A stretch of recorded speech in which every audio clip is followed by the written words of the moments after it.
ఈ పోటీలో విజయం సాధించిన సభ్యులందరికీ నా హృదయపూర్వక అభినందనలు.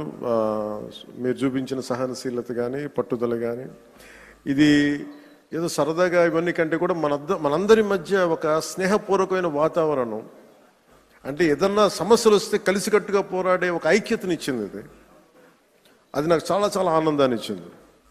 అందరం పార్టీలకు అతీతంగా మర్చిపోయి సీనియారిటీ జూనియర్ని తారతమ్యాలని మర్చిపోయి అసలు ముందు తీసుకెళ్లిన విధానం, ఈ స్ఫూర్తి ఒక ఆంధ్రప్రదేశ్కి కాదు భారతదేశానికి కూడా ఒక స్ఫూర్తి అని మనస్ఫూర్తిగా నాకు నిజంగా చాలా ఆనందంగా అనిపించింది.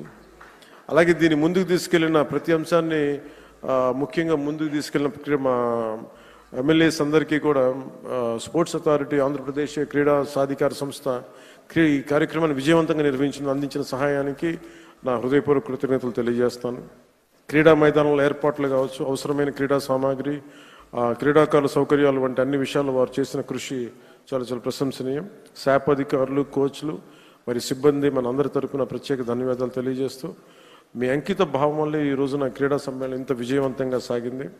ఈ సమ్మేళనాన్ని విజయవంతం చేసిన ప్రతి ఒక్కరికి నా మనస్ఫూర్తిగా అభినందనలు తెలియజేస్తూ, ఈ పోటీలో పాల్గొన్న ప్రతి ఒక్కరికి నా ప్రగాఢ అభినందనలు తెలియజేస్తూ, విజేతలకు మరొక శుభాకాంక్షలు తెలియజేస్తూ